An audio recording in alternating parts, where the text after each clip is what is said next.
오늘은 로마서 1장 5절에서 7절 말씀입니다. 사도 바울이 로마 성도님들에게 편지를 쓰면서 인사말을 계속하고 있습니다. 오늘 읽은 그 5절에서 7절 말씀에 보면은 여러 가지 것들을 우리가 한번 생각해 볼 수 있는데요. 또 확인해 볼 수 있는데요. 먼저는 바울 사도께서 말씀하는 그 은혜와 사도직의 기원이 어디로부터 주어진 것인가를 한번 생각해 볼 수 있습니다. 5절 상반절에 보시면은 그로 말미암아 우리가 은혜와 사도의 직분을 받았다 이렇게 말씀되어 있어요. 바울 사도가 우리가 앞에서 살펴본 바에도 그런 말씀을 많이 읽고 또 사도행전에서도 우리가 보아왔듯이 자신이 은혜로 주님을 알게 되고 거듭난 사람이 된 것이 결코 자기의 공로가 아니라는 걸 바울은 바울 서신에서 계속 말하고 있습니다. 그래서 바울 신학을 한마디로 요약해 보아라 하면 이신칭의라고 그러죠. 믿음으로 말미암아 의롭다 하심을 얻느니라. Justification by faith 이렇게 말하는데요. 자기가 아무리 다른 사람보다 많이 배웠어도 또 많은 사람들로부터 인정받는 그런 사회적인 위치에 있다더라도 그것이 자기가 하나님을 알아가도록 예수 그리스도를 알아가도록 해주지 않았다고 말하죠. 자신의 경험을 통해서 간증할 때 그가 말하기를 자기는 주님이 강권적으로 자기에게 오셔서 자기를 은혜로 품어주셨다. 그런 식으로 말하고 있습니다. 자기의 자기됨, 은혜 받아 믿게 되었 것들, 또 특히나 사도로서 주님의 일을 하게 된 것들, 모든 게 다 하나님으로 말미암았다. 그리스도로 말미암았다. 이렇게 말했어요. 그래서 영어 성경에 보면 through him 이렇게 그를 통해서 다른 것들을 통해서가 아니고 그분을 통해서 예수 그리스도를 통해서라고 말하고 있습니다. 그래서 현대어 성경에 보면은 세상에서 가장 천한 죄인인 우리는 그리스도를 통해 하나님의 은혜를 넘치도록 받았습니다. 이렇게 고백하고 있어요. 하나님의 은혜를 넘치도록 받게 된 것은 그리스도를 통해서인데 세상에서 가장 천한 죄인이었다 우리는. 그런데 그리스도 그분이 우리를 사랑하셔서 그를 통해서 하나님 은혜를 넘치도록 받게 되었고 사도의 직분도 받게 되었다 이렇게 고백하는 것이죠. 고린도 전서 15장 9절에서 10절 상반절 그리고 하반절에 우리가 잘 아는 바울의 고백이 있습니다. 나는 사도 중에 가장 작은 자라. 나는 하나님의 교회를 박해하였으므로 사도라 칭함받기를 감당치 못할 자니라. 그러나 내가 나 된 것은 하나님의 은혜로 된 것이니 오직 나와 함께 하신 하나님의 은혜로다. 이렇게 말했습니다. 세상에서 가장 천한 죄인인 우리라고 고백하는 바울의 말이나 나는 사도 중에 가장 작은 자라 사도라 칭함 받기를 감당치 못할 자라 똑같은 말이죠. 현재 우리가 주님을 알게 되고 또 크고 작은 주님의 일을 할 수 있도록 봉사와 섬김의 자리를 부름받은 것도 우리가 능력이 많아서 다른 사람보다 뛰어나서 그런 것이 아니고 오직 주님 때문에 주님의 은총이 있기 때문에였다 하는 것을 다시 한번 고백할 수 있어야 되겠습니다. 이렇게 주님의 사랑을 통해서 예수 그리스도를 통해서 우리가 얻게 된 은혜로 얻게 된 그 사도의 직분, 주님을 섬기는 그 직분, 그것을 그러면은 어떻게 선용해야 될까를 생각해 봐야 되겠죠. 은혜와 사도직의 바른 사용법인데 첫 번째가 5절 중반절에 보면은 그의 이름을 위하여 이렇게 되어 있습니다. 또 다른 번역본에 보면 이렇게 풀이되어 있는데, 그리고 이제 그분은 하나님께서 온 인류를 위해 하신 그 위대한 일을 세상 사람들에게 알리라고 나를 보내셨습니다. 이렇게 말했습니다. 주님의 이름을 위해서 자기가 은혜 받은 것들도 사용해야 되고, 자기가 가지고 있는 사도라는 그 직책, 직분 또는 권위, 능력, 이런 것도 다른 것이 아닌 주님의 이름을 위해서, 하나님의 온 인류를 위해서 하신 그 위대한 일을 세상 사람들에게 알리도록 하기 위해서 자기의 믿음도 또 자기의 능력이나 또는 권위도 사용해야 된다. 이렇게 이제 바울 사도가 이제 말씀해주고 있죠. 우리는 우리가 은혜를 많이 받고 신앙생활의 연조가 아주 깊고 또 그런 차에 여러 가지 직분도 얻게 되고 또 이런저런 명칭, 그 직분에 따른 이름도 얻게 되고 그러면은 우리가 대단한 사람인 걸로 생각하고 때로는 교만해지기도 하고 또 하나님에 대해서, 하나님의 부르심에 대해서 오해하기도 하죠. 오해하고 잘못 이해를 하게 된다. 여기 바울 사도께서 말씀하신 것처럼 주님이 우리에게 은혜를 주시고 믿음을 갖게 하시고 그 직분에 따르는 명예와 권위와 능력을 주신 것은 하나님의 사랑을 드러내기 위해서, 우리를 위해서 베푸신 하나님의 큰 능력과 위대한 일을 세상 사람들에게 알리도록 하기 위해서, 그리스도의 이름을 나타내도록 하기 위해서 그런 걸 우리에게 주셨다. 이것을 이제 우리가 명심해야 되겠습니다. 바울도 그랬지만은 우리도 그걸 명심하고 우리의 일을 충실히 해나가야 되겠죠. 또 은혜와 사도직의 바른 사용법 두 번째가 인류의 구원을 위해서, 그렇죠?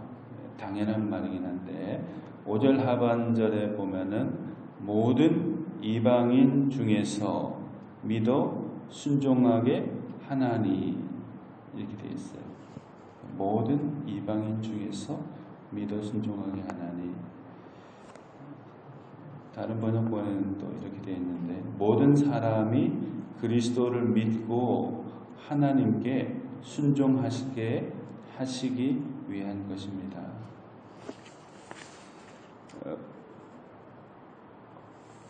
그러니까 여기 보면은 예외가 없죠. 이 바울 사도가 로마에 있는 사람들에게 편지를 쓰는 것도 특별하죠.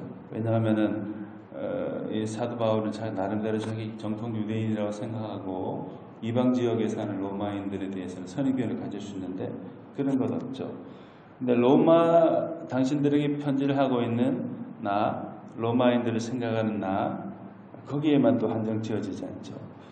모든 이방인 중에 믿어 순종하게 하도록 하기 위해서 하나님께서 내게 은혜를 주시고 그리스도께서 은혜를 주시고 나에게 사도 직분을 허락하셨다. 이렇게 말씀하고 있는 것이죠. 복음의 영역에는 제한이 없다. 모든 사람들을 위해서 하나님께서 내게 주신 것을 총동원해서 내게 주신 은혜와 믿음, 내게 주신 지혜와 능력, 이런 것들을 다 사용해야 될 의무가 있다고 말씀하는 거죠.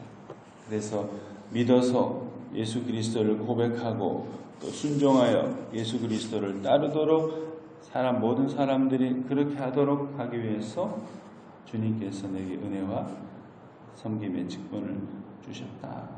이걸 또 명심해야 되겠죠. 그 일 자체가 또 중요하지만은 일 자체를 통해서 무엇을 할 건가, 이건 더 중요하죠. 사도 바울이 그렇게 했던 것 마찬가지로 우리의 섬김에 있어서도 다른 모든 사람들이 그리스도를 고백하고 믿어 순종하게 하는 일들을 위해서 우리의 섬김의 모든 역량들이 총동원되고 활용되어질 수 있도록 해야 되겠습니다. 그 다음에 사도직을 수행하는 자세에 대해서도 본문을 통해서 한번 살펴볼 수가 있는데요. 6절과 7절 상반절에 보시면은 너희도 그들 중에서 예수 그리스도의 것으로 부르심을 받은 자니라. 로마에서 하나님의 사랑하심을 받고 성도로 부르심을 모든 자에게 이렇게도 풀이해놨는데, 로마에 사는 사랑하는 형제 여러분은 그리스도의 극진한 사랑을 받고 있습니다. 여러분들도 예수 그리스도의 초청을 받아 하나님의 소유, 곧 하나님의 거룩한 백성이 된 것입니다. 현대어 성경에는 로마에 사는 성도들에게 포인트를 맞추고 있는데, 개역 개정에는 조금 더 폭넓게 그 대상을 확장해 놓았죠. 섬김에 있어가지고 어떤 선입견을 가지면 안 되죠. 저 사람은 사랑받을 만하고 저 사람은 더 내가 잘 돌봐줘야 되겠다. 그러나 저 사람은 그렇게 해줄 필요가 없는 것 같아. 내가 많이 사랑을 베풀어줘도 그 은혜를 알지도 못하고 도리어 힘들게 하는 사람이기 때문에 이쪽 사람들은 사랑해줘도 되지만 저쪽 사람에게는 그런 가치를 못 느낀다. 그리스도의 사랑을 이 사람들은 열심히 전해야 되겠지만 저 사람들에게는 왠지 마음이 가지 않는다. 이건 선입견이죠. 배척하는 거죠. 한쪽은 수용하고 한쪽은 반대하고 배척하고, 이건 안 되는 것이죠. 예를 들면 사도 바울도 유대인 가운데서 아직 예수님을 모르는 사람들에게 초점을 맞춰가지고, 유대인들은 원래 선민이라고 자기들이 생각해 왔으니까 선민이지만은 아직 그리스도를 영접하지 않은 사람들을 대상으로 해서 진짜 선민, 하나님의 백성이 되도록 해야 되겠다. 대상을 한정짓지 않았어요. 예를 들면은 그 팔레스틴 지역에 있는 예루살렘과 유대를 중심으로 하는 이스라엘 중심의 사역만 하지 않았어요. 되게 많은 사도들이 이제 그 이스라엘 유대 지역에서만 활동을 많이 했죠. 그래서 이 사도 바울의 의식은 더 확장되었죠. 그래서 모든 사람들에게 그리스도의 사랑을 전해야 된다는 그 사명감을 가지고 열린 마음을 가지고 사도직을 수행해 나갔죠. 포용성이죠. 여기 본문에도 너희도 로마에 있는 사람들이죠. 너희도 예수 그리스도의 것으로 부르심을 받았다.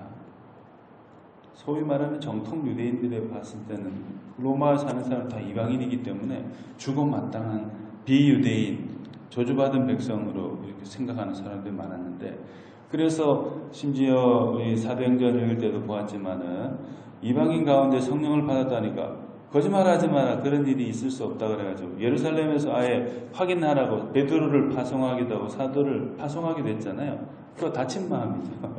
유대인들에게 주님의 성령이 임할 망정 이방인들에게는 결코 그런 일이 있을 수 없다고 이렇게 생각했다니까요.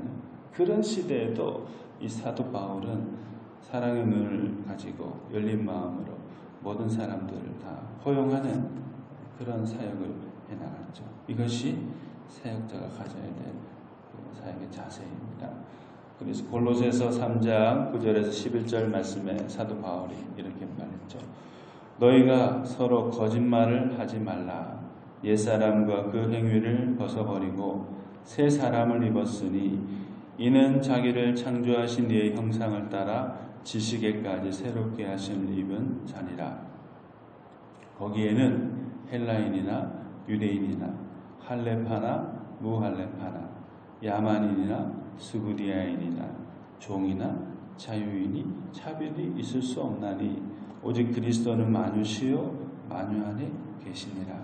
그렇게 말했어요. 골로새 성도들에게 편지를 보내면서 주님의 은혜를 받고 새롭게 하심을 입은 사람들에게는 헬라인이 따로 있고 유대인이 따로 있는 게 아니다. 할레파가 따로 있고 무할레파가 따로 있는 것도 아니고 야만인이 따로 있고 스구디아인이 따로 있는 것도 아니고 종이 따로 있고 자유인이 따로 있는 게 아니다. 차별이 있을 수 없다. 그러면서 골로새 교인들에게 결국 이 말을 한 거는 골로새 교인들에게 그런 시각이나 생활 자세, 특별히 또 사역에 할 때도 그런 선입견이나 다친 마음, 배척하는 왜곡된 선민의식 이런 것이 있었다는 거죠. 그런 걸 이제 없애야 됐죠. 우리도 바라기는 또 노력해야 하기는 이런 사랑의 눈 열린 마음, 포용성을 가진 일꾼으로 살아갈 수 있도록 섬기도록 해야 되겠습니다. 마지막으로 그 사도직 수행의 자세 두 번째가 축복하는 마음이죠. 7절 하반절에 보면은 모든 자에게 하나님 우리 아버지와 주 예수 그리스도로부터 은혜와 평강이 있기를 원하노라. 사도 바울이 로마 성도들에게 편지를 쓰면서 내가 보니까 당신들이 이런 것들을 너무나도 잘 못하고 있는데 내가 지금부터 해주는 말을 잘 귀담아 듣고 회개하고 너희 자세를 고치기를 바란다. 이러면서 책망하면서 정죄하면서 비판하고 낙인을 찍으면서 사람들을 만나고자 한 게 아니고 이 글을 쓰고자 한 게 아니고 축복하기 위해서 결국은 그런 축복하는 마음으로 글을 쓰고 있죠. 모든 자에게 한 사람도 예외가 없어요. 그 사람의 현재 모습이 어떤지 하나님 안에서 모든 자에게 하나님 우리 아버지와 주 예수 그리스도로부터 은혜와 평강이 있기를 원한다. 그래서 다른 번역본에 보면 우리 아버지 하나님과 우리 주 예수 그리스도께서 여러분에게 풍성한 은혜와 평화를 내려주시기를 빕니다. 기도하는 마음으로 축복 기도하는 마음으로 이 편지를 쓰고 그들을 만나고자 한 것이죠. 우리도 옳고 그름을 바르게 분별해야 하지만 그 옳고 그름을 분별하면서도 아직 옳은 길에 들어서지 못한 사람들에 대한 긍휼의 마음, 축복하는 마음으로 다가가는 그런 우리가 되어야 될 것 같습니다. 정죄나 비판이나 어떠한 사람이라고 낙인을 찍어버리는 것이 아니라 사랑의 마음으로 축복하면서 섬기는 그런 우리가 다 되었으면 좋겠습니다. 우리 찬송가